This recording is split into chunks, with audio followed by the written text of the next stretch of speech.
So I think we probably should get going because I know that there are several of you who are in time zone different from ours.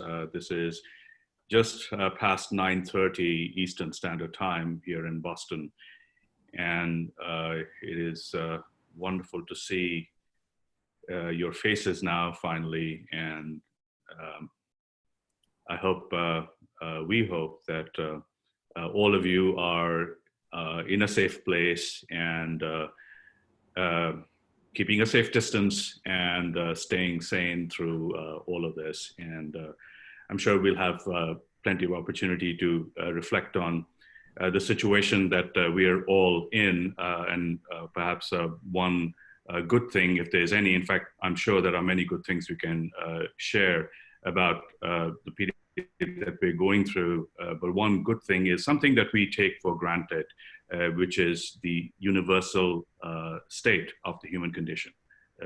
We are all touched by the global nature of this pandemic. So thank you to everybody who has joined in. If I could just take just a few minutes at the beginning to introduce those of us who are here in Boston at the Fletcher School at Tufts University, and then very quickly just do a quick round of folks who are attending and joining us from around the world. My name is Bhaskar Chakraborty. I'm the Dean of Global Business at the Fletcher School. And I will ask my colleagues, Alnoor Ibrahim, Dorothy Orsolak, and Agnes Hatley, to say just a few words about themselves, what makes them jump out of bed every morning. And then we'll very quickly go around the room to make sure we know who everybody is and where they're situated. So perhaps I will start with you, Alnoor. Okay, thank you. Welcome, everybody. It's good to have you with us on this call. My name is Alnoor Ibrahim. I'm on the faculty at the Fletcher School. And what gets me up every morning is the chance to be part of a school where every single person is working on a problem affecting global society, right? This is in the DNA of the entire institution. And you've got people working on very localized challenges to global challenges, environment, poverty, healthcare, pandemics, migration, human rights, you name it. There's somebody working on this issue. And what we do is we bring an interdisciplinary perspective to bear on these challenges. So my own work, my own teaching is on the challenges of impact measurement and accountability in social change organizations.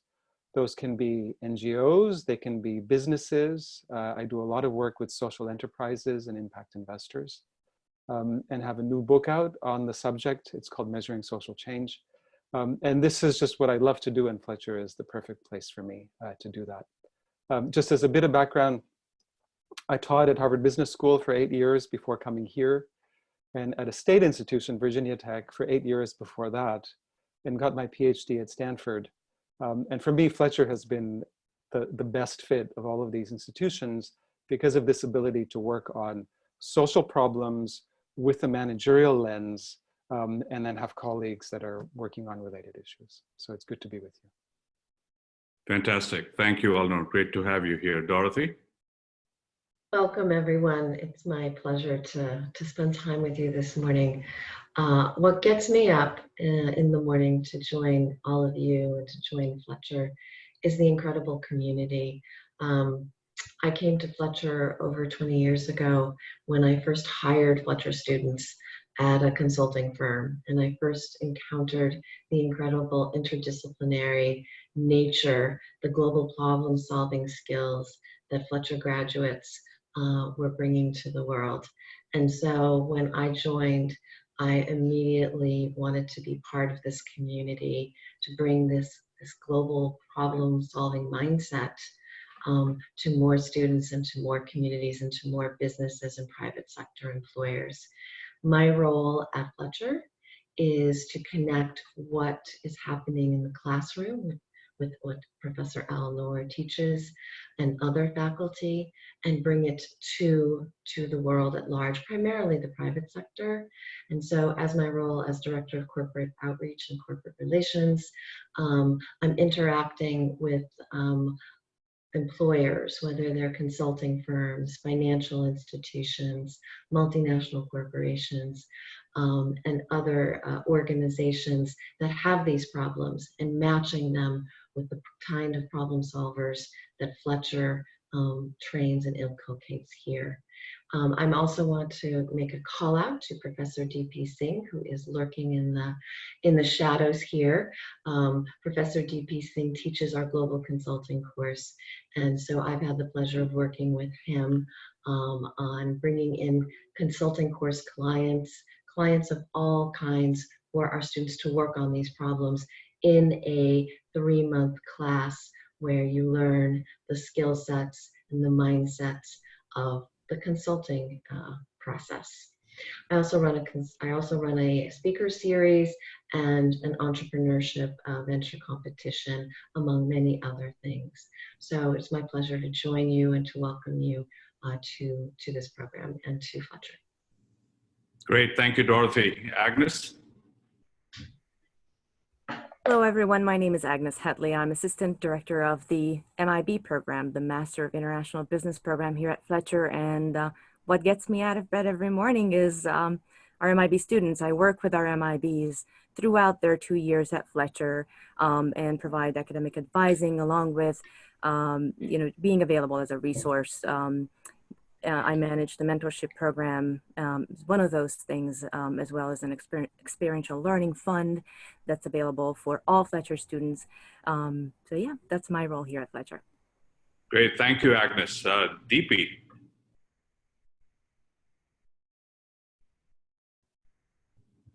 You need to unmute yourself. Can we unmute him? There you go. There we go. Agnes has these special settings, I think, that she's the master of ceremonies over here and controls everything. Good job. So hi guys, I'm DP Singh, and what gets me out of bed is my cup of ginger tea, and of course beyond that is the opportunity to work with the people that you just heard from. But most importantly, it's working with students like yourselves and the passion you guys bring to the world. I teach, as Dorothy mentioned, a business consulting class. It's really a sort of a problem-solving, skill-building class done through both lectures and a live project. And again, the mix of issues that a place like Fletcher brings to this is unlike anything else. They range from deep social issues to traditional business issues. It's really a unique blend of both the types of issues that we get asked to look at and the type of perspectives that students like yourselves bring to these issues. Great, thank you, DP. So just by way of a quick background on myself, I'm the Dean of Global Business at Fletcher, and I also direct the Institute for Business in the Global Context. Short form is IBGC, and now once the phone call is over, the Zoom call is over, try repeating that to see if you can get the sequence of letters right. Most of our students still don't, so we force them to actually say the whole name of the Institute. Business and global context, and that is what the Institute is about, and that is what business at Fletcher is about, working at the intersection of business and the larger context within which business decisions are made. And those business decisions have a profound impact on that larger context, and all the issues, the complexities, the nuances of that larger context have a profound influence on business decisions. Now, the reason why we are so passionate about what we do at Fletcher and why this institute and business at Fletcher exists is because that intersection is a very difficult and, shall we say, a lonely place to be if you're in higher education. because I feel that higher education has done a disservice to people such as yourself. In fact, it's done a disservice to leaders everywhere. And you guys are the leaders that will take us out into the future once we get out of the tunnel that we're in right now. And the reason why I say it's done a disservice is that higher education has corralled the reality that we all know surrounds us into individual silos. We stick business into business schools. We stick government and policy into policy schools. We stick law into law schools. We stick technology into engineering schools. And we know the reality is a combination of all of that. The issues that we are thinking about right now, the medium over which we are having this conversation right now, is a combination of all those elements. So higher education is forcing us to kind of step away from that intersectional reality. And what we hope through a collective of everybody you've seen on the screen here and many others at Fletcher and all your peers at the Fletcher School is to not feel so lonely at the intersection, to be able to understand the complexities of business and global context in a seamless integrative whole, to be able to be agile, to cross those boundaries, not just global geographic boundaries, but also the boundaries of disciplines, and really break that orthodoxy of higher education. So that's you can see why I'm so passionate about what we're doing. You can see why each one of us around the screen is so passionate about what we're doing, and we learn not just from the person at the front of the classroom. Each one of our students learns from the person sitting to the left of them and the person sitting to the right of them and the person behind them, because collectively we bring that global understanding.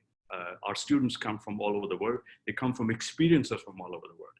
And that is truly, I would say, absolutely unique relative to every other institution that any of us have been in. By way of a quick background, I came to Fletcher in 2011, and prior to that, I had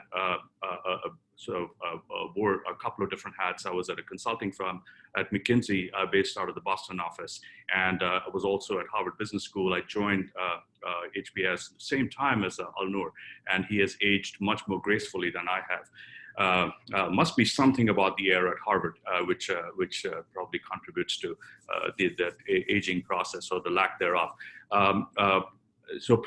In my consulting life, I started out life as an academic at the far end of mathematical economics, and I thought that was what I loved. I thought that was what I was going to do for the rest of my life. I accidentally went to what used to be the research labs with the Bell phone companies, and there started working on a number of different issues that accidentally had something to do with the real world. I had no interest in the real world prior to that, and suddenly I discovered this connection between ideas in academia and the use that it can be put to in making better decisions. And that sort of scratched the itch of perhaps trying out this thing called consulting. I thought I would do it for a year and go back to academia. I did it for 19 years before coming back to academia. And what I learned from those many years in two different consulting firms, the Monitor Group and McKinsey, was that the real world operates at intersections. And if you do not have that intersectional mindset, you are dead. You are going to be, if not dead, you're going to be locked into a technocratic silo, and you will find it impossible to be able to connect the dots in order to make wise long-term decisions. And what we are looking at right now in terms of the larger environment within which we live is that the inability to be able to connect the dots. And let me just kind of reflect back on the situation that we're in right now. This is, of course, an unfolding situation for everybody here in Boston and everybody around the screen. And the situation is a little bit different where each one of us is. However, we know that no matter how this unfolds, this is a tunnel that we are going to get out of. I have given up crystal ball gazing a long time back, but one thing I know is that the viruses of this kind have a lifespan, and also science has a lifespan. Science has a way of catching up. So I do believe that this tunnel will have an end, and it might be a longer tunnel than we might hope for. It might be a tunnel that we might bump into things along the way, but there's going to be light at the other end. And when we come out into that bright daylight, what is the world that we dream of on the other side? That is going to be central to the narrative of the classrooms as we kind of go ahead, because each one of us is going to own that world.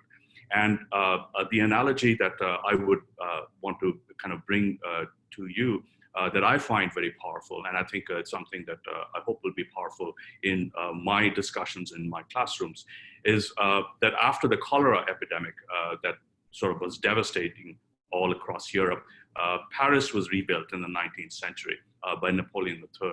And a big part of the rebuilding process was, what did we learn during the cholera epidemic? And they built Paris with wide open boulevards to let in the sunlight, because of the belief that sunlight was the ultimate disinfectant. They built Paris with modern sewage systems, which it didn't have before. So it's not just the beautiful boulevards that we are inspired by, but the stuff that we never even see, but it's fundamental to the future. Now, a lot of those boulevards and sewage systems of today are missing. We're discovering that in the United States. We're discovering that in India. We're discovering that in South Africa. We're discovering that in Brazil. How do we change that across the world? What are the barriers that stand in the way? What's the role of business? How does business interact with governments? Right as we speak today, there are businesses that are scrambling to put together jerry-rigged ventilators. Now, this is something that is an unusual role for businesses to play, to actually participate in a rapid emergency response. But it is inevitable. If you think about the larger problems of social and sustainable development, even before the pandemic, there was an enormous role for business to participate in and actually lead and drive us into the future. Because think about sustainability and development. There's probably no agent more resourceful, more innovative, more creative, and potentially more motivated than business to play a role there. Now, business was moving relatively slowly in that direction.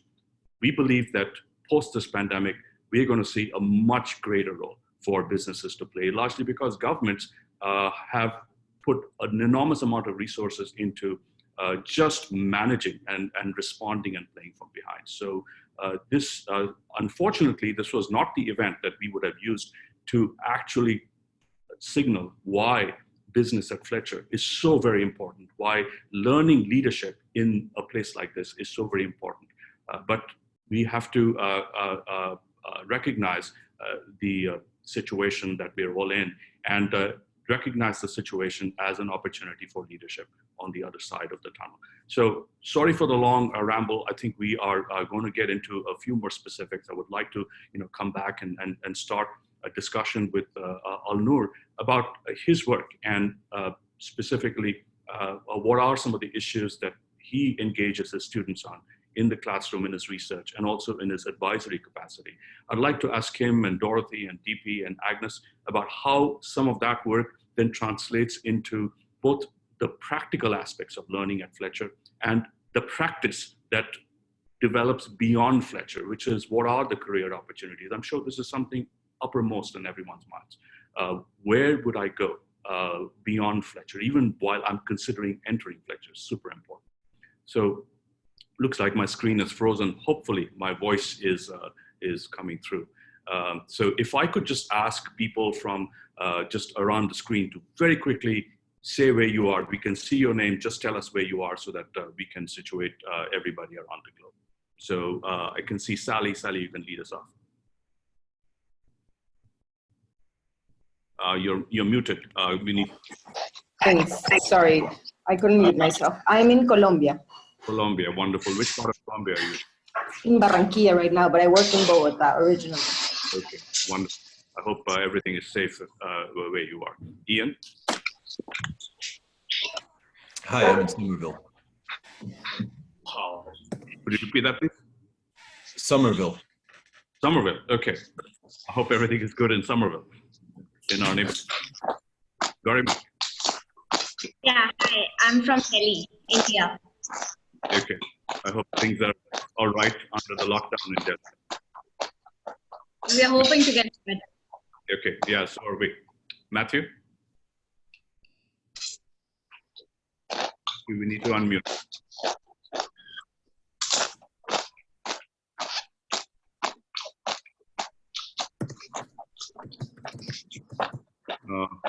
Hello, yeah. can you hear me? Yeah, go ahead. Good afternoon. I am joining in from Madrid. Okay. Well, I know that Madrid is going through a particularly difficult time, and our thoughts are with you. So stay safe. Yeah, sure. And, I hope everybody around you is safe as well.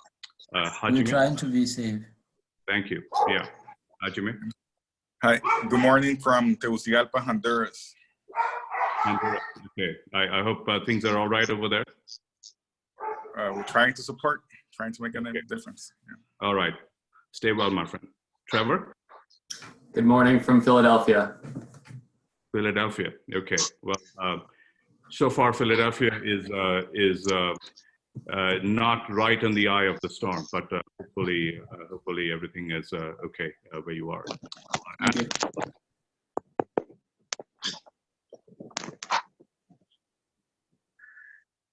Anna, go ahead. Good afternoon, everyone, and hello from Moscow, Russia. Okay. And how are things in Moscow? Well, actually, things are getting worse, but rather strict quarantine measures are already introduced here, so I hope it will help. Yeah. Okay. All right. It's very difficult to get accurate news out of Moscow, so hopefully you're doing all right. Shubha? Good morning. I'm from Jaipur, India. Okay. Hope you're doing well under the lockdown. Yeah. The lockdown's there. All right. Vishal? Hi, good morning. This is Vishal from Mumbai, India. Okay. Vishal, hope everything's okay where you are. Katie? Yeah.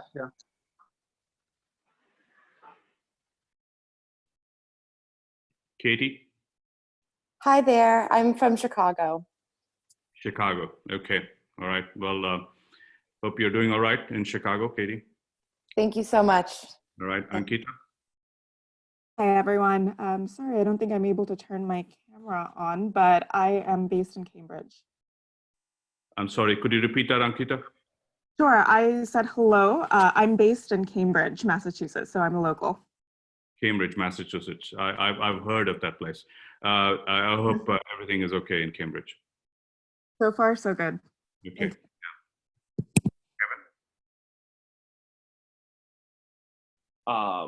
Hi, I'm in Washington, D.C., and everything is under a stay-at-home order at the moment. Okay. Well, stay safe and stay home, Kevin. Thank you. Natasha?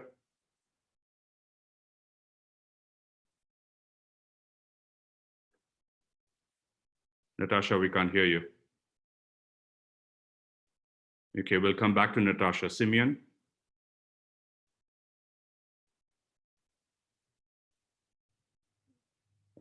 We can't hear Simeon either. Ada? Hi, from Berlin. Ada, you in Berlin? Okay. Yes. Well, I hope everything is all right where you are, and our thoughts are with everybody here around the screen. Why don't, in the interest of time, I would like to go back to a discussion about business at Fletcher under normal.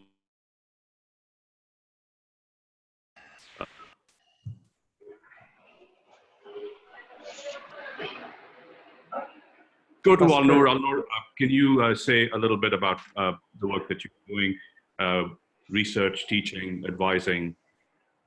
Sure. Okay. So let me give you a couple of, let me get as concrete as possible to actually give you a sense of what some of my students are doing in the classroom as well as sort of beyond, to just give you a flavor for the kind of business related work that comes out of Fletcher.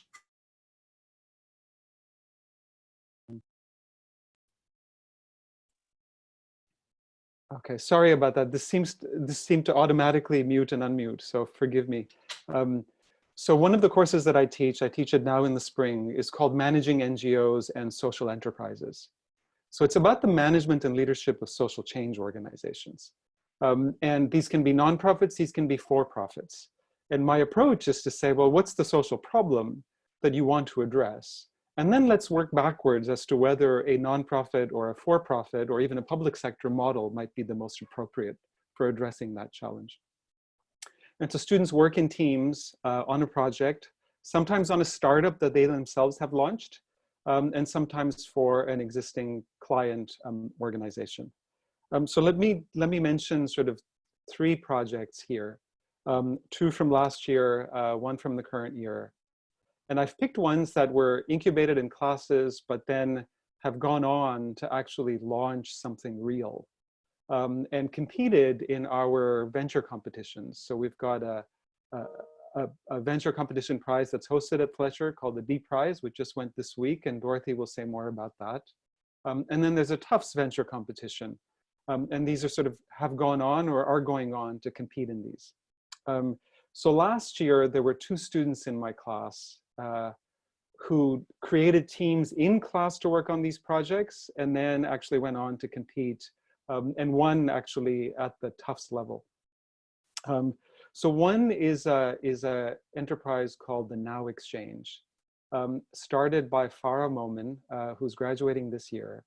And it's an enterprise that works with garment factory workers in Bangladesh on reproductive health issues.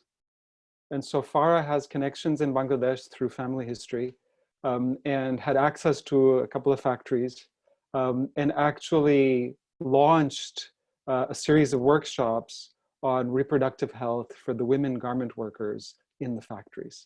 And that whole process has been about identifying what are the key needs, iterating on the model, pivoting on the model, and then figuring out how to actually take it to scale.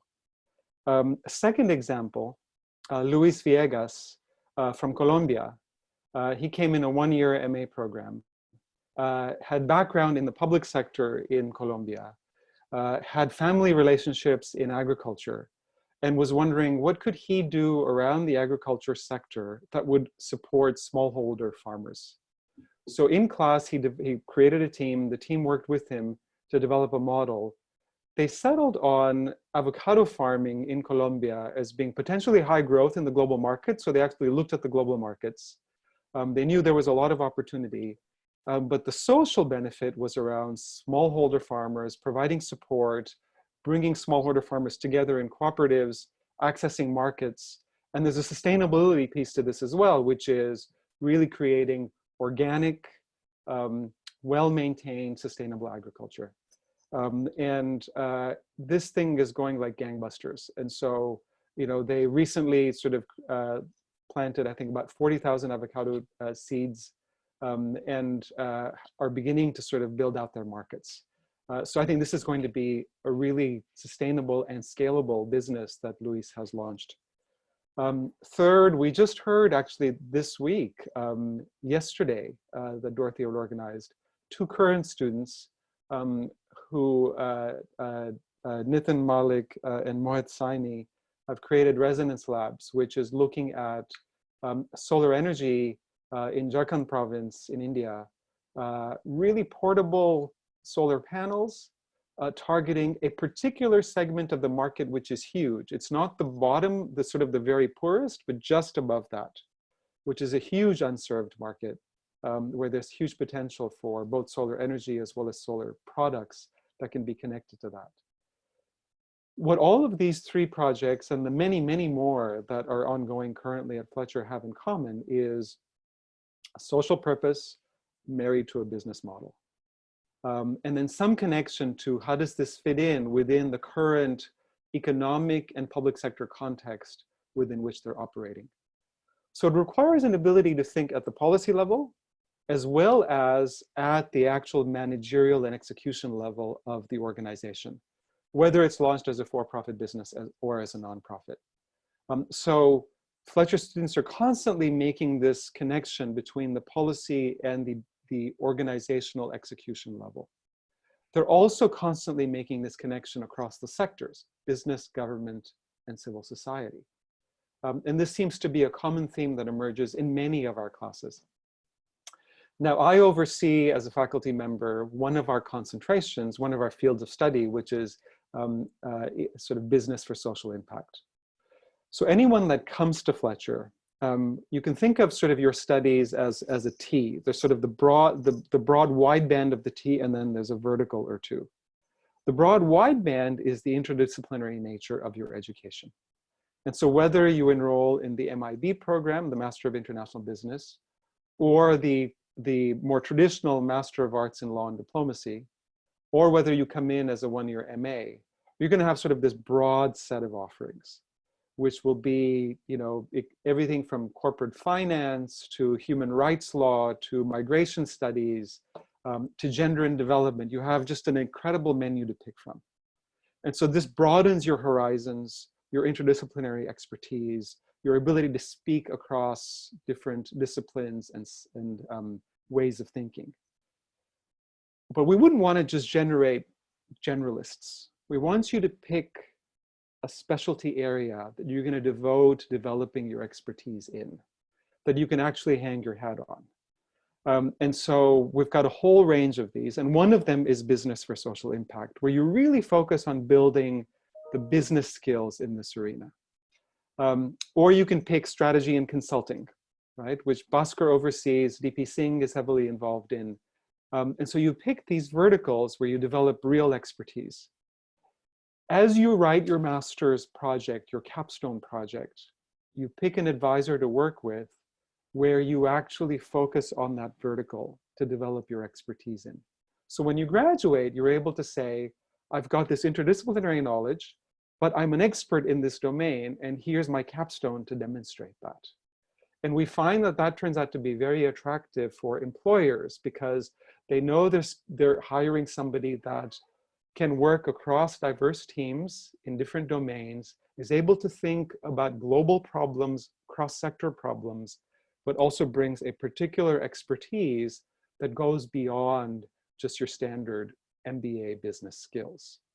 And that turns out to be very attractive for a whole range of employers. And so I support the business for social impact field of study.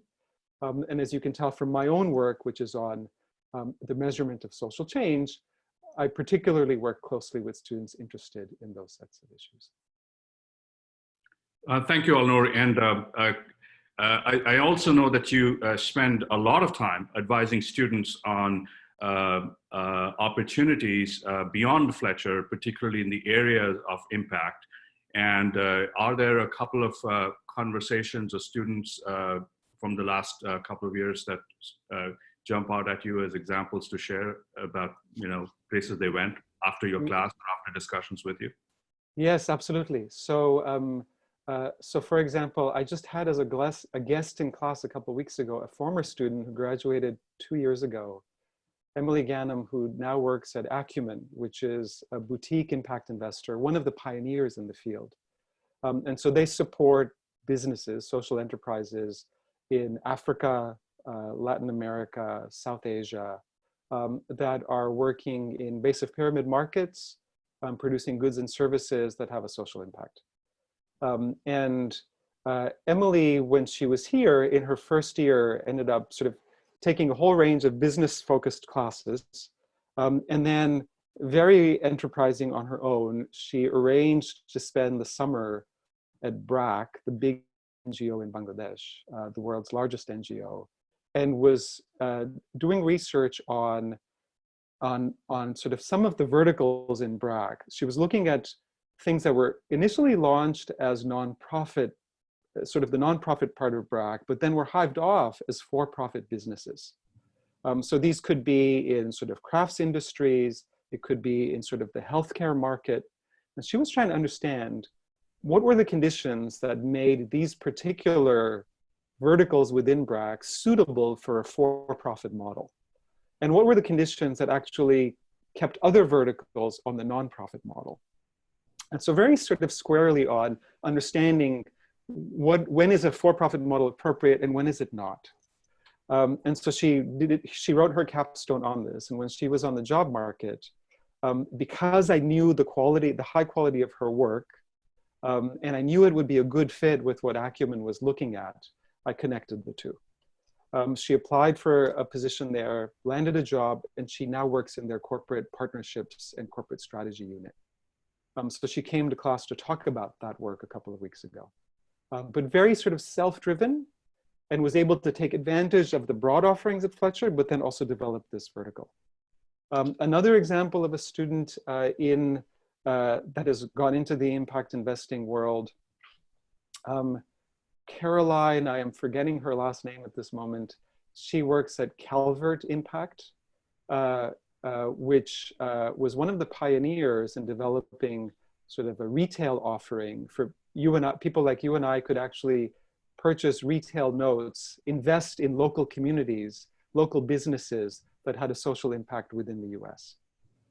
And Carolyn came not really from a business background, but built her business skills through the Master of International Business program, built those connections over time, landed the interview herself, had a series of offerings, and then she did her capstone project with me where she was looking at new ways of financing international development work using business models. And had this offer from Calvert. I suggested that she take it because it would get her feet wet directly on the investing side. And then over time, she'll be able to sort of step back from that and say, what are the bigger picture societal level challenges that impact investing can contribute to? So those are just two examples of the kinds of work that our students are doing. But it's this combination of really self-driven, looking at the big picture, but then really being deliberate about developing a vertical or two during their time at Fletcher, and then seeking out the faculty support to build it. So thank you, Alnur. I think there's some terrific examples, and of course, there's so many others that I'm sure you can share. And when we think about the T, whether it's Emily Gannum or Caroline Orr, and Caroline was a terrific student who was a TA in one of my classes as well. It's a perfect match of somebody who wants to walk out with that T, and then they connect with the vertical of the T, say someone like yourself, who has this deep expertise in the questions and issues and relationships in the relevant space in the area of business and social impact. DP, do you want to say? Yeah, sorry, go ahead. Sorry, after DP, I have a question for you that I'd like to pose. Sure, okay. DP, do you want to say a little bit about how we bring together the practical aspects of what we are learning and essentially combine these concepts and ideas in classrooms by practicing them in response to a client problem, and how that might translate into career opportunities for the students who are part of the class? Sure. Thanks, Bhaskar. So just staying with the social impact theme, in the consulting class, we of course learn what I'd call broadly problem-solving skills. That my background is more from the business world and the consulting world, and indeed the problem-solving skills we learn there and that I teach in the class can be applied to a range of problems. They're not necessarily skills that you use only in business issues. And indeed, the teams that we have at the moment in the class right now, two of them are working on very important social impact spaces. One on helping a client drive change towards building a circular economy in the apparel industry, and another looking at living wage issues in another industry. And the key, of course, the class is taught really as a practicum. We do some skill building in a lecture setting, but it's primarily about working with clients, learning how to frame a problem, learning how to break it down into component parts that you can then do research on, bring together ideas, and then turn them into practical recommendations that the client can then take forward and implement themselves. So not all our projects are like that. Some are more conventional business problems. But the key, though, is that the problem-solving skills we learn can be applied in essentially any type of problem that anybody might face in their career. And indeed, people that I'm teaching this class for the first time, but this class has been taught for Dorothy, about 18 or 19 years, I think. And students from this class have gone on to all kinds of places. Many of the impact investing companies that are becoming more and more prevalent, impact consulting companies, and traditional consulting companies. So people can take these skills and pivot into conventional business careers. They can take these skills and deepen their ability to have an impact in sort of the more impact related worlds. And that, I think, is the magic of Fletcher, that the students that come here and the opportunities they get to go forward on have a range of flavors that you don't see everywhere. Yeah, so thank you, DP. And I know that I was speaking with, can people hear me? Looks like my video is frozen. Okay, great. I was speaking with one of your the students in your class who's actually working on one of the consulting projects that have to do with basically the client is one of the largest digital payments companies in the world. And the student is going to be working for them after this consulting assignment. So it's a really exciting opportunity for the student to continue that relationship that they have built during the class, and the skills and awareness of the company issues as they take on a role in the company. In the student's case, who the first year is going to be doing a summer internship there. And DP, you come from a combination of consulting and working in industries that actually build stuff, make real things. You know, you worked in Duracell. I mean, that doesn't get more real than that. And of course, in the tire industry and so many other kind of traditional industries, and you were a startup founder as well. So a wealth of expertise to draw upon. So Alnoor, back to you. Okay, so a couple of things. So first of all, for those of you on the call, if you've got questions, do please post them on the chat feature. So if you go to the bottom of your screen, there's a button for chat. It'll open up a window, and then just post your questions there so that we can make sure that we have time to get to those. In the meantime, the question that I want to pose to Bhaskar is, I wonder if you might say something about your digital planet work. You know, so part of what I think makes Fletcher really quite distinct is the fact that we've got sort of this combination of international affairs, international politics work, kind of the bread and butter issues that have historically been part of Fletcher, merging with global business issues. And I think your digital planet work really captures that. Would you say a bit about it and how you're engaging students in it? Sure, thank you, Alnoor. So the Digital Planet is a research initiative that I started back in 2011. And it started with a simple question, which is that all things that are information goods are rapidly going digital. So if you went to a video store and pulled out a video from the shelf and brought it back home, watched it, then paid late fees, got annoyed at Blockbuster or whoever the video store was, that world is gone. Now, we get that same video now on streaming today.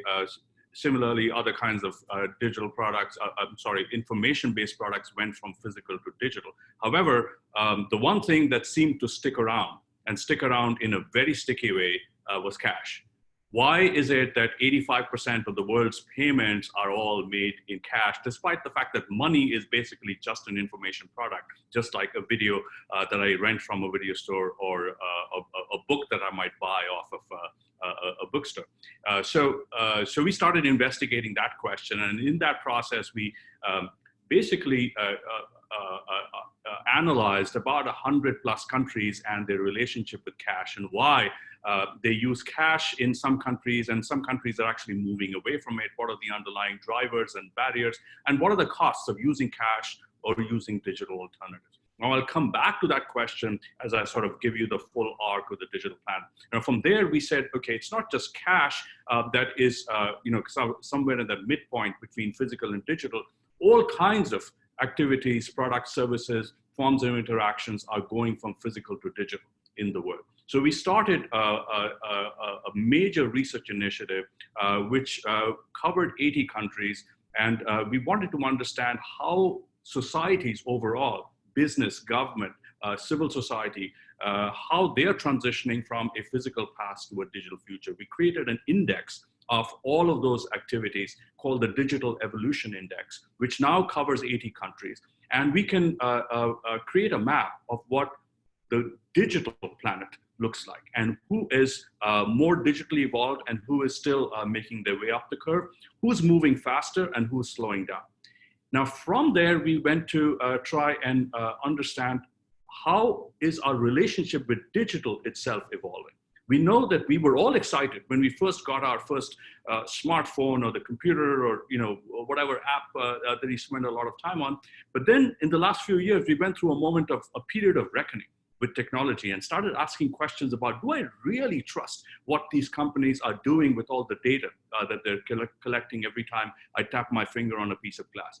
So we then started calibrating what is the state of trust with trust in digital technology around the world and how that is different and how that is shaping behaviors. Now, all of that is a lead up to where we are today. Where we are today is the entire world, in different degrees, has gone away from face-to-face interacting and has gone socially distant, as we are right now. All our classes at Fletcher are currently being done in a socially distant way.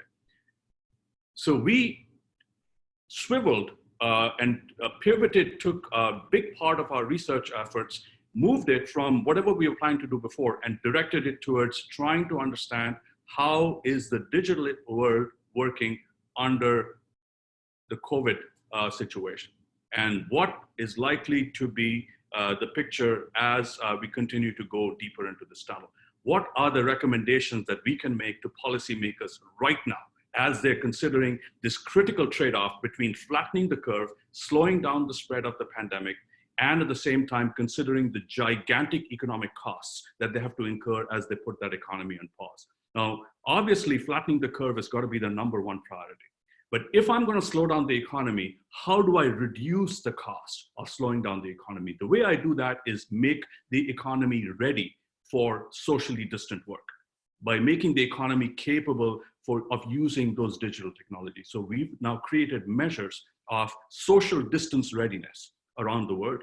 And I can tell you which countries are doing really well and should be the gold standards, and every other country should start looking at what they're doing and implementing that right now, including the United States, and which countries are in a lot of trouble.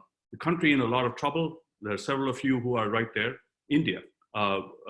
Operating at a very low level of readiness in terms of socially distant work. And we also know that India, if the public health situation does rise to the level of where it has been in other parts of the world, the public health readiness is also going to be just as catastrophic. So a big challenge in countries like India, which needs to there need to be some near-term work that needs to be done, and over the longer term, some deeper infrastructural investments need to be made. Countries like Singapore and the Netherlands are gold standards in terms of preparedness for a socially distant economy. And Singapore is also proven to be a gold standard in terms of preparedness for the public health situation. There are some countries that are sort of in the in-between stage, and the United States is an in-between stage. Of course, I can go on for a long time about that. And the other, one more thing that we're doing, actually there's several things we're doing in terms of the digital economy work as it relates to the current environment. I'll just share with you one more project which I am very, very passionate about, is we're trying to understand what is the state of people's lives as they're living through this crisis in real time. And it's very difficult to get that kind of information from the media or from the state channels, because it gets filtered. The media doesn't necessarily have access, and the state quite often is shaping the narrative in many parts of the world. So we go to people where they are on social media.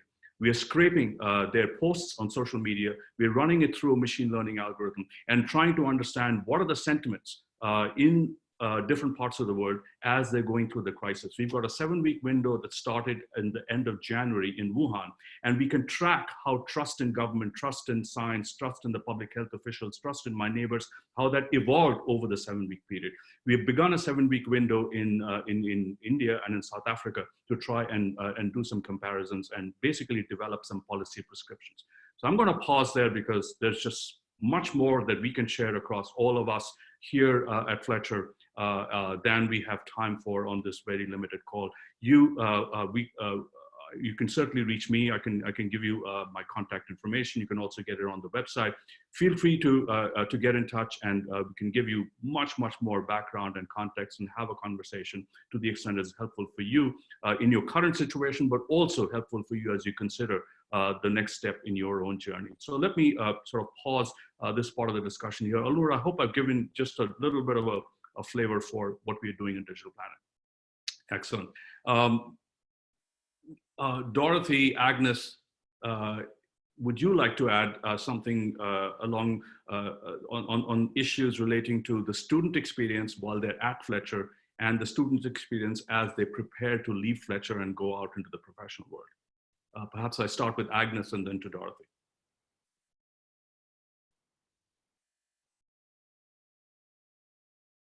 Actually, sorry, I was reading the questions. I'm ready to give you some questions that the students prepared for us. But Dorothy, maybe you want to answer this one.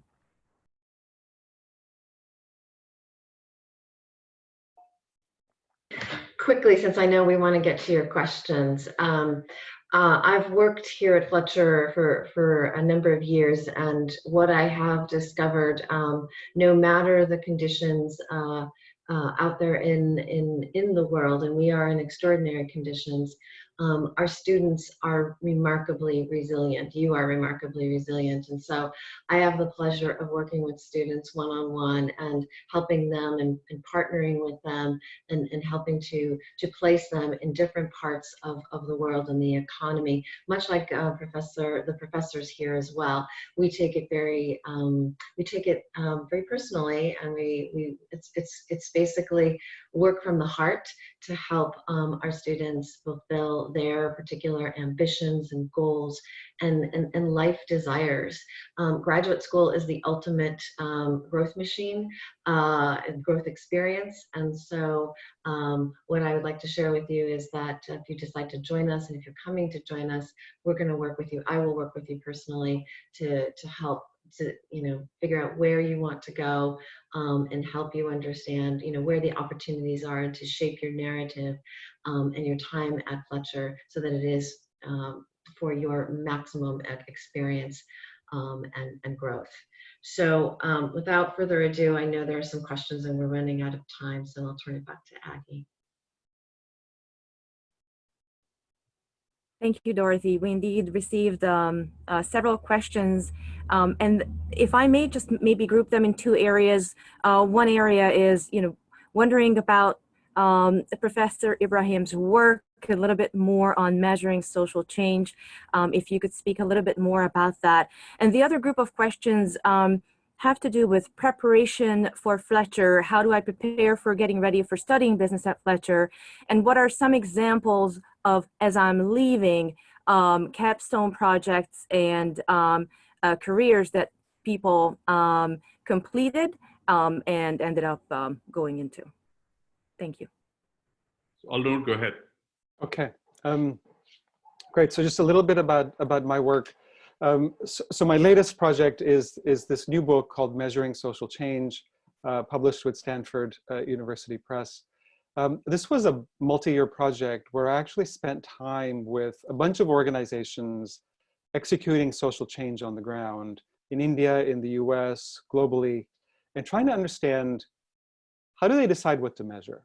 There's a lot of pressure from the outside world, from funders, from investors, to say, you've got to identify your long-term outcomes and then actually measure that. This turns out to be very difficult for small organizations, even some of the big ones, to do. And I wanted to understand from a manager's perspective, what's holding them back? What are the challenges? And how can they be very strategic in their selection of what they measure and feed it back into their decision-making, right? So it's not sort of the outside world saying, what impact are you having? It's inside, it's the manager and the executive team saying, what data do we need to actually improve our work in order to have sustainable social impact? So it's a managerial lens. So the book is really about measuring, but also managing social impact. And it's written for managers and social change organizations, as well as their investors and funders. And I basically landed on 4 key strategies that any social change organization has to pick from. And depending on the strategy that you pick, the actual measurement system you build has to be different. So let me just give you 2 really quick examples. If you're an ambulance service, so I looked at one of the largest providers of ambulance services in India. It's called Zakitsa Healthcare Limited. It was launched by a group of young people, one of whom was a former student of mine. If you're an ambulance service, what are you measuring? It turns out that their key metric is response time, right? Which is how much time does it take for an ambulance to respond to the call and administer emergency services on site with the patient. It turns out if you have a cardiac event, chances of patient survival go up if you respond within 9 to 12 minutes. This is kind of the gold standard for that. Now compare this to an organization that's trying to solve the problem of urban homelessness in Washington, DC. And they're working with 100 different organizations, each of whom is working on some aspect of the homelessness problem. What they've got is they've got an ecosystem approach. They're looking at who's working on food provision, who's working on shelter, who's working on job, who's working on mental health services. They need to pull all of this together and orchestrate it. What should they be measuring? And what's the capacity of a manager to do this kind of work? In the original example, I called it a niche strategy. It's highly focused. You can measure some short-term results, which is that response time. And it turns out that the short-term metric is perfectly adequate. And you need a system for actually being able to do this. On the homelessness example, you're looking at long-term results, which is getting people out of homelessness, but no single organization can take credit for it. So they need to build a system of coordination, of orchestration, focused on delivering the long-term results. And so they need to actually be measuring their coordination capacity and the way in which that gets to those long-term results. It requires a completely different measurement system within the organization. And so basically, I've written a book that's actually about strategy that's connected to identifying your strategy and then linking it to your metrics and your measurement system. So that's just a flavor of that kind of work. The next phase of work that I'm launching now is saying, can we look at a whole range of ecosystem level problems? So health pandemics is one, global climate change and local sort of adaptation to climate problems is another. Urban homelessness is a third, and there's a whole range, there's sort of dozens of such problems. And I'm asking the question, what is a good managerial response to ecosystem level problems? How do you organize a system to be able to do this kind of work? And what is the role of business, civil society, and government in terms of doing this? Can we identify models of system orchestration that could actually enable doing this work? So that's the next project that I'll be working on for the next couple of years. And certainly those of you that come to Fletcher, if you're interested in that sort of a problem, reach out to me so that we can find ways of working on that together. Great, thank you. Yeah, sorry, go ahead. Just a couple more examples. There was the question about sort of student projects, and I know we're reaching the end of our time. So let me give you a couple examples of student projects right now. So I've got a student working on developing a human rights benchmark that can actually be measured. What is the corporate work? How do we measure? We take existing human rights benchmarks, and she's looking particularly at people that are incarcerated or formerly incarcerated. And what is the role of business in actually working with these folks and enabling opportunities for them? And she's developing a standard that can actually be measured for the role of business in this. And it's connecting it to existing work that's happening with the World Benchmarking Alliance and other organizations on this. Another student is actually looking at what is the work in impact investing around agriculture? Can you develop a key set of metrics that can help inform agriculture-focused investments and their impact on human health and nutrition? So she's working with a huge database developed by MSCI, one of the big providers and collectors of data in the industry, to say, can we extract from that key metrics related to human health and nutrition that can help investors make decisions around this? So she's developed a whole model around this as part of her capstone. Great, thank you, Eleanor, for those wonderful, just a tiny window into the very vast body of work that you're doing as part of your own research program and the research collective that you have created around you with all of your students. If I could just close out with two more examples of capstones and where capstones take our students beyond Fletcher. Just in the last year itself, let me just pick two very different stories which help perhaps build out a picture for all of you as you imagine yourself being here. So one is a student who is so phenomenal that she got 3 job offers in the middle, towards the end of her, in beginning of her second year. One of the job offers was where she's going to Amazon. And she had 2 other job offers where she's not going, so I will not name those organizations. But one of those organizations kind of said, regardless of whether you come and join us or not, we have a big problem that we'd like you to help us solve, which is how do we organize the social responsibility part of our business? Do we keep it as part of a foundation? Do we put it into a business unit? Do we create a separate unit with its own metrics? What is the organizational architecture that supports social responsibility as part of an inclusive growth strategy for our business? So our student, not taking up the job offer, but she took up the offer to write her capstone to answer that question for that company, and essentially presented the idea to the CEO and the senior management team. And the senior management team has taken her advice into consideration, and they are thinking about reorganizing their company and its social responsibility portion of its portfolio along those lines, while our student heads off to Seattle to start her job at Amazon.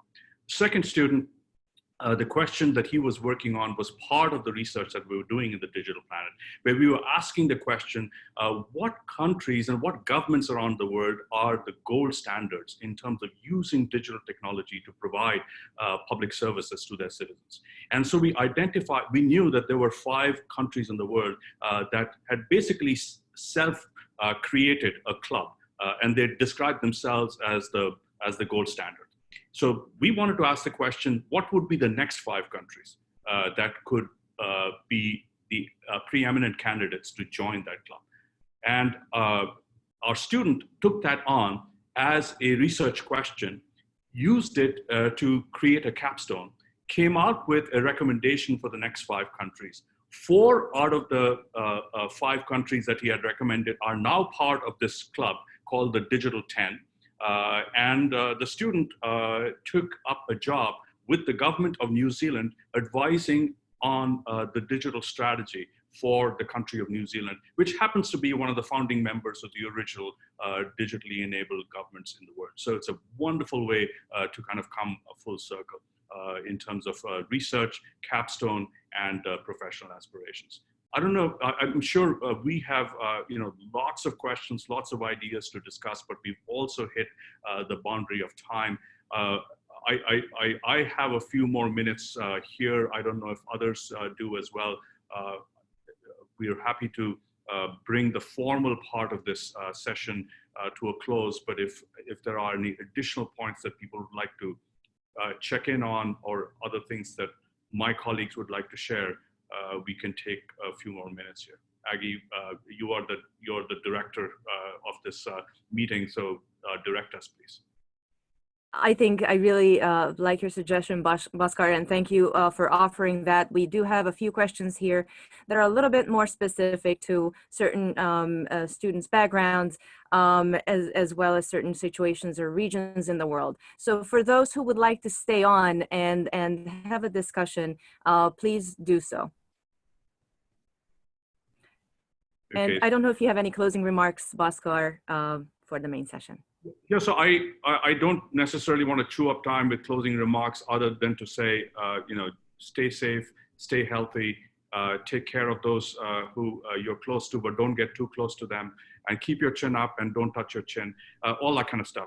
And basically, to reiterate the point that yes, we are going through a tunnel. The tunnel can be longer than we might expect, might be shorter than we might expect, but there is going to be daylight at the other end. The conversation that we're having here is about what do we do when we are out there blinded by the daylight, and how do we then rebuild the world beyond it. And that, in many ways, is the fundamental question that is going to come back to your generation. And the question for all of you is, where do I want to be in order to be prepared for that? What community do I want to be a part of? Because I'm not going to be able to do this alone. I'm not going to be able to figure this out alone. And I want to be in a community where I am part of that central narrative. I'm not at the periphery. I'm not the only person in the class thinking about these things. I want people who are to the left and to the right of me, and a professor or a mentor who's in front of me, who's helping us sort of think about the frameworks, the concepts, the ideas, the insights, and for me to develop my own theory of change and my own pathway to making change in the world. So other than that, no other closing thoughts. Do reach out to us for all the specifics and tactical issues, which are, I'm sure, lots of. Regardless of how this tunnel unfolds, I can assure you that our doors are going to open in the fall. The doors are going to be either digital or real. We are prepared for either. We have, long before this pandemic, we had created an entire digital version of the Fletcher School. So we've been ready even before this was thrust upon us. So we are ready to go if you are. Aggie, back to you. With that, I'd like to thank everyone for joining today, and thank you so much, Dean Chakravarty and Professor Ibrahim and Dorothy and DP and others who spoke today. This video was recorded, as you know, and will be available online on our admitted student website. So thank you again, everyone. And for those who would like to ask a direct question, please feel free to stay on. Thank you.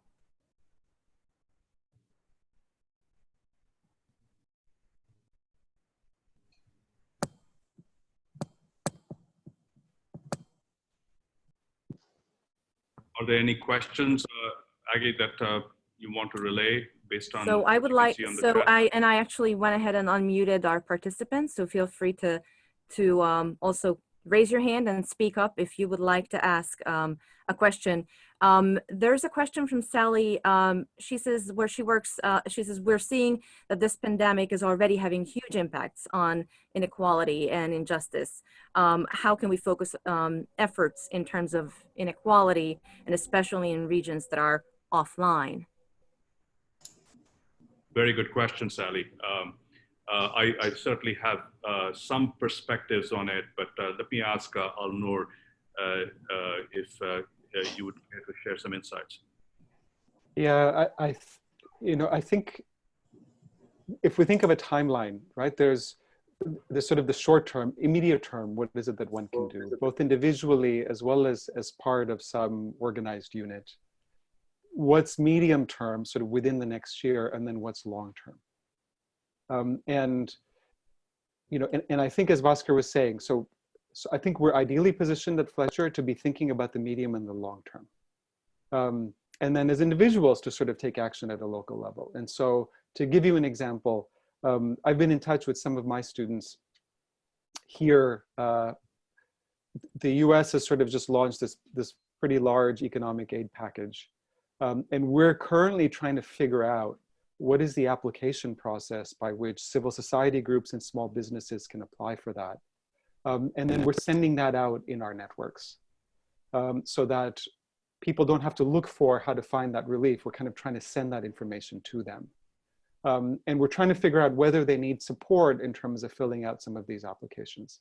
And I haven't quite figured that out yet. But this is sort of the part of the short-term response that I'm involved in this. Medium and long-term, for my own work, this is really sort of exactly in this domain of what is the kind of cross-sector ecosystem level infrastructure that we need to be building over time. And what are examples of whether examples of both at a local, regional, and national level where this has actually worked. So I'm in the process of gathering data, news clippings, and so on of what is actually happening and how are different societies organizing around this.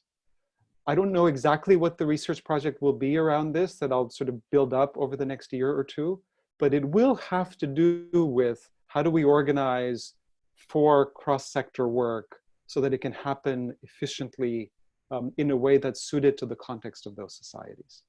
So that's the bigger picture research-based work that ultimately has to happen if we're going to be able to deal with this kind of a crisis again.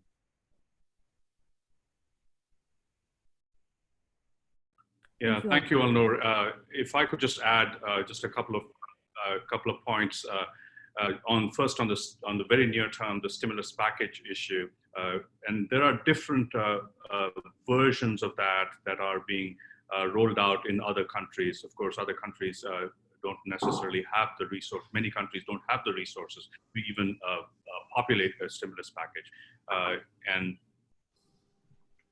the United States didn't have the political will, but now finally it does. Now, one big challenge that we're seeing, and we're trying to nudge policymakers on this by writing about it, is that the stimulus package is meant for most critically for those who are losing their jobs, and they cannot replicate it in a socially distant way. They cannot do what we're basically doing on Zoom and continuing to do their work. So how do we reach those people who are inherently digitally disadvantaged because they're not information economy workers? These are the people who might be the cooks, the dishwashers in restaurants that have closed down. These are the people who run dry cleaning shops. These are the people who might be the farmhands in agricultural areas that basically are not being allowed to kind of come into the farms or operate equipment. And how do we get their checks to them? Now, what we have been studying is the disparity in terms of the digital connectivity across the United States itself. And so the people who need that stimulus money right now are also the ones that are going to be at the back of the queue in terms of them being able to transmit their banking information and then being able to provide proof that they have actually earned the paycheck, because that's how you get the unemployment money. So it gets very nitty-gritty, very, very tactical, but that's where the devil is in the details. And that's what we are trying to uncover and actually provide shed some light on, so that policymakers can hopefully, come out with alternatives, a way to bypass these obvious bureaucratic hurdles. So that's kind of one perspective to add to Alnur's in terms of how we are collectively and individually thinking about just some of the near-term challenges. Another near-term challenge in the digital area is people are the same people who are waiting for this check to come. They also live in neighborhoods where the school system is weak, and the school systems, the weakness of the school systems also translates into weakness in terms of digital connectivity and the capabilities of the teachers and the students to be able to study at home. So the parents are being hit by multiple waves of disadvantages because they have children at home who are not getting educated. And so how do we nudge the internet service providers to actually provide hotspots, to provide free access, to raise the caps on data in these poorer neighborhoods across the country? And this is true not just for the United States, it's true for Colombia, it's true for wherever you're situated right now. In terms of some of the longer term issues, I just had an absolutely phenomenal, inspirational CEO in my class earlier this week, Paul Polman, who used to be the CEO of Unilever for 10 years.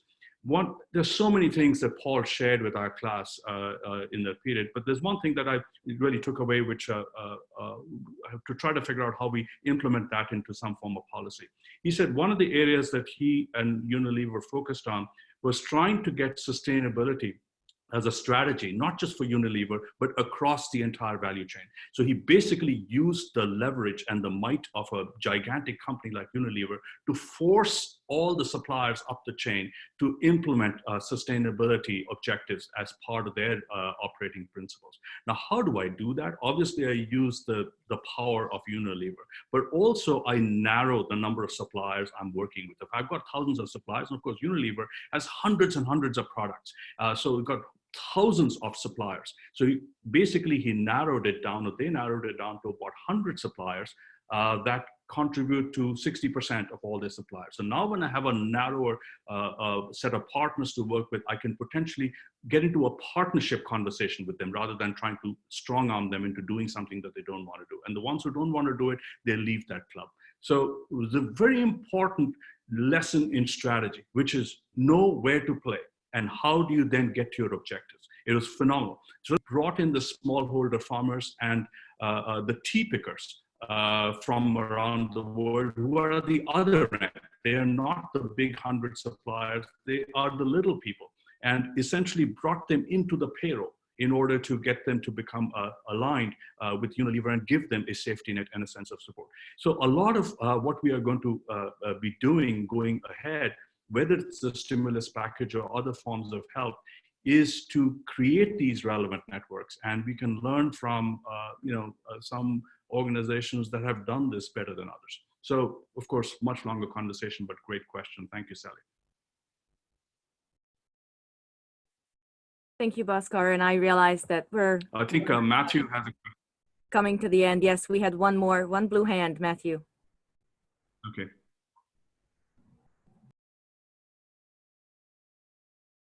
Matthew, go ahead.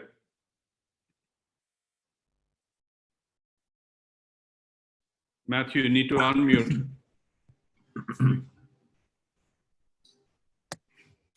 Okay. Good afternoon. It's afternoon in Madrid. Personally, I have been deep mode. I have never been so positive about business, and I'm trying to find a way to desensitize about that as I am growing up gradually, trying to understand how business is run in the world. So profit and social impact, are the two not contradictory objectives? Do the two not work against each other? How can we promote social impact at the same time promote the profit motive of businesses? That has been my confusion. Great question. Alnur, DP, love your thoughts. Sure. I think it's a really important question, Matthew. And I think we need to understand, is there a trade-off? And if it is, what does it look like? Now, there may be certain conditions where there isn't a trade-off. And so, a company that's building cell phone connectivity, enabling people to connect with each other, there may actually be an alignment between the profit motive and scaling the business so that more people have connectivity, right? Now, so we need to ask the question, when are those motives actually aligned and can actually work for scaling, right? So markets are really good at sort of distributing and scaling certain things. And then there may be other instances where actually, if you price pharmaceuticals beyond the reach of people, where the profit motive really is in conflict with the social objectives. Right? And so we're seeing it right now here in the US. Different states are competing for ventilators on eBay. So New York is competing with California, with Massachusetts, and the federal government is not stepping in, right? This is where there's a role for government. If the federal government were to step in and say, we're gonna buy all the ventilators and then we're gonna distribute them on an equitable basis across the states, then you've got sort of a regulatory role for actually putting the profit motive in its place. And so we need to be clear about what are the conditions under which it's aligned and where is it actually in conflict, and what is the role then for public policy and regulation to step in. So it's exactly the right question, and it's in fact a question that we discussed in class just last week in our conversation around where does Acumen invest and when does it come into conflict with this issue. So you're right on the mark. Thank you, Alnur. DP, do you have something to add to that? Well, I think or disagree? Very articulate on this. It is indeed the challenge, and indeed the challenge that Fletcher in particular is the right place to ask. And and work on these questions. Bhaskar, you talked about Paul Pullman and his talk earlier. I think he'd be an excellent guy to answer this question. I can't think of a better person. So maybe forward the recording of that session to Matthew. But it is, I think that the issue of is primarily about the role that policy plays in mediating the conflict between the two motives, and the two motives are important, and they often align in any in the natural course of events, but where conflicts need to be resolved is where policy needs to step in, and Alnur I think gave an excellent illustration of that. So thank you, DP, and in the spirit of Fletcher, we will leave you with more discomfort than comfort at the end of any session. So let me leave you with an uncomfortable thought. The uncomfortable thought is I actually disagree with Alnur and to some extent with DP in the following sense. Both Alnur and DP are very measured and polite and thoughtful. I'm not so. Let me just put out a radical perspective here. Social impact is not possible without profit. Let me put it out there. Simply because the problems that we are talking about are enormous. There are a number of incredibly powerful creative solutions that can be done at localized levels. To be able to get to solutions that respect the size of the problems, to be able to scale, we absolutely need to bring profit organizations to the table. Otherwise, we do not have the ability to scale those solutions. So Alnur mentioned the importance of scale. I would simply kind of submit to you that without the help of the private sector, it's going to be very difficult because the governments have historically not kept their part of the commitments. You just think about the Sustainable Development Goals, and if you look at how much governments had committed and how far behind they've been in terms of commitments, there's no way that we could put up the kinds of money that were needed even before the pandemic. $3 to $5 trillion a year were needed to get to the Sustainable Development Goals by 2030.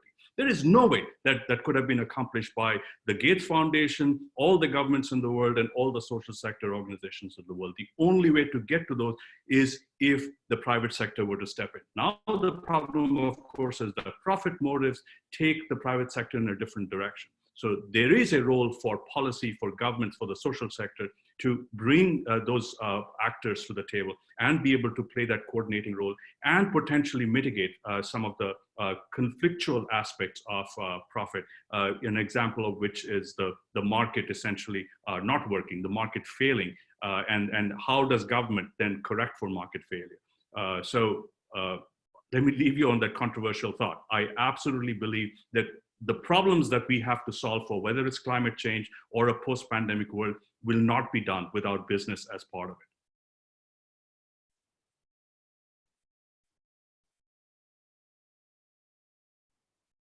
Thank you, Bhaskar, and thank you all of you again for joining today.